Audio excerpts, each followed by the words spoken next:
Hello বন্ধুরা, আজকে বানাবো মাছের মাথা দিয়ে বাঁধাকপি। তাই একটা বাঁধাকপি আর আলু নিয়ে নিয়েছি। তাই প্রথমে আলু আর বাঁধাকপিটাকে ধুয়ে কেটে নেব। বাঁধাকপিটাকে আমি এরকম সরু সরু করে কেটে নিয়েছি, আর পাশে আলুটাকেও কেটে নিয়েছি। আর আলুটাও খুব বড় দেবো না, এরকম ছোট ছোট করেই দেবো। তার জন্য আমি নিয়েছি একটা জ্যান্ত রুই মাছের মাথা। এটাকে আমি নুন হলুদ মাখিয়ে ভেজে নেব। আর এরই সঙ্গে বাঁধাকপিটাকে একটু লবণ দিয়ে মাখিয়ে নেব।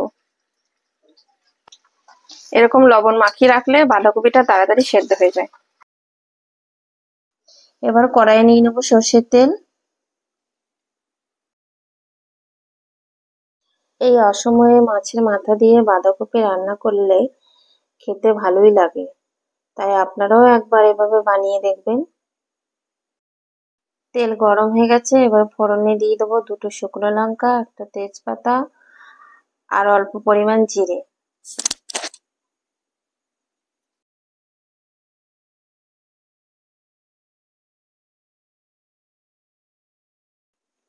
ফোড়নটা থেকে একটু ভাজা গন্ধ বেরোলে দিয়ে দেবো কেটে নেওয়া আলুটা। বাঁধাকপিতে খুব বড় সাইজের আলু কেটে না দিয়ে এরকম সাইজের দিলে খুব ভালো হয়। এবার আলুতে দিয়ে দেবো পরিমাণ মতো লবণ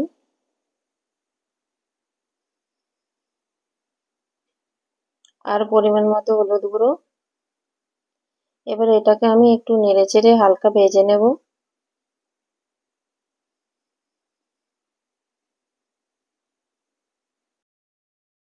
মিডিয়াম আঁচে আলুটা অল্প ভাজা হয়ে গেছে, এবার আমি নুন মাখা বাঁধাকপিটা দিয়ে দেবো।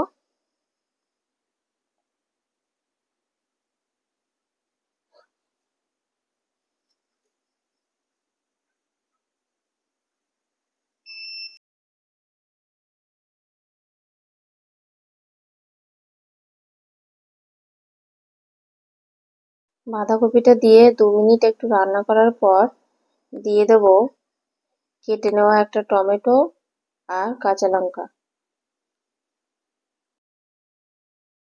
কাঁচা লঙ্কাটা অবশ্যই চিড়ে দিতে হবে।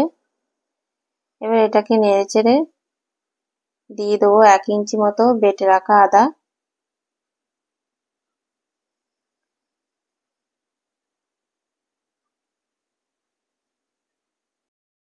আর দেবো 1/2 চা চামচ জিরের গুঁড়ো।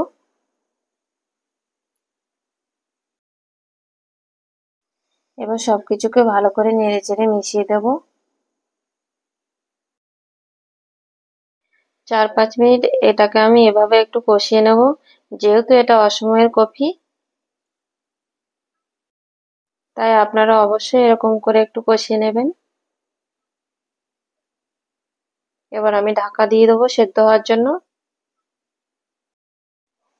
মিনিট 10 পর ঢাকনা খুলে দেখছি এরকম হয়েছে।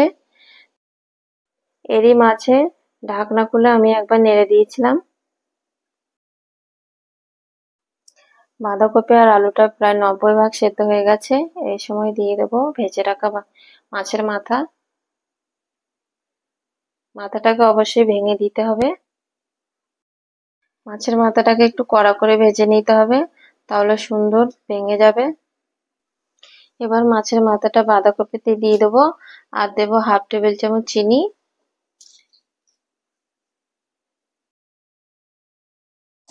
বাঁধাকপিটাকে এভাবে নেড়ে চেড়ে আরো মিনিট 5 আমি রান্না করব। আর বাঁধাকপির মধ্যে যেটুকু জল আছে সেটাও শুকিয়ে যাবে, তাহলেই আমাদের মাছের মাথা দিয়ে বাঁধাকপি রেডি। আর নামানোর আগে দিয়ে দেবো অল্প গরম মশলার গুঁড়ো। আর রান্নাটা কেমন লাগলো অবশ্যই কমেন্ট করে জানাবেন। আর আর প্রত্যেকদিন অল্প জানি চ্যানেলের ভিডিওগুলো দেখতে থাকুন। হ্যাঁ, আর একটা কথা, নামানোর আগে কিন্তু অবশ্যই নুনটা চেক করে নিতে হবে। আর আপনারা যদি বাঁধাকপি রান্না করেন, জ্যান্ত মাছের মাথা নিলে বাঁধাকপিটা খেতে খুব ভালো লাগে।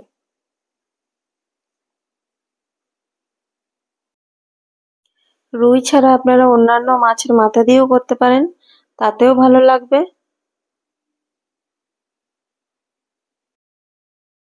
এইভাবে মাছের মাথা দিয়ে বাঁধাকপি রান্না করে দিলে দেখবেন সবাই ভাতটা একটু বেশিই নেবে। বাঁধাকপি দিয়ে মাছের ডিমের বড়া, তাই এখানে আমি 250 গ্রাম মাছের ডিম নিয়ে নিয়েছি আর নিয়েছি ছোট্ট একটা বাঁধাকপি। মাছের ডিমটাকে প্রথমে ভালো করে ধুয়ে নিয়েছি আর বাঁধাকপিটাকে আমি খুব সরু সরু করে কেটে নেব।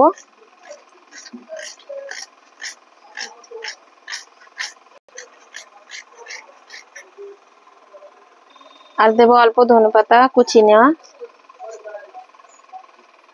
আর দেবো একটা বড় সাইজের পেঁয়াজ। পেঁয়াজটাকেও আমি খুব সরু সরু করে কেটে নেব।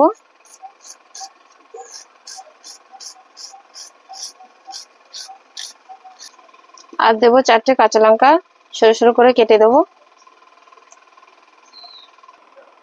এবার দেবো স্বাদ মতন লবণ,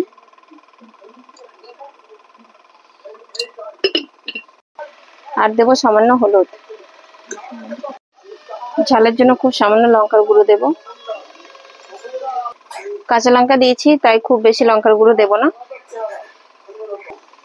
দেব 2 টেবিল চামচ বেসন, আর দেব খুব সামান্য সরষের তেল। তেল দিয়ে এবার এটাকে আমি ভালো করে সবকিছুর সঙ্গে মেখে নেব। আমি এখানে কিন্তু কোনো জল দেব না, ডিমটা দিয়েই সবগুলোকে মাখিয়ে নেব। আস্তে আস্তে মাখাবেন, দেখবেন ঠিক এরকম মাখানো হয়ে যাবে। এবার এটাকে আমি মাখিয়ে 5 মিনিট রেখে দেবো। এবার কড়াই নিয়ে নেবো সাদা তেল। আমি সাদা তেলে ভাজছি, আপনারা সর্ষের তেলেও ভাজতে পারেন। তেল গরম হয়ে গেছে, এবার আমি একে একে ছোট ছোট করে বড়াগুলো ভেজে নেব।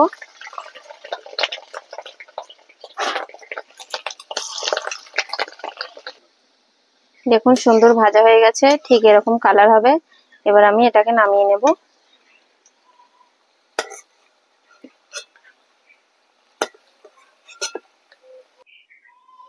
এবার একই রকম ভাবে আমি বাকি ডিমগুলোকে ভেজে নেব।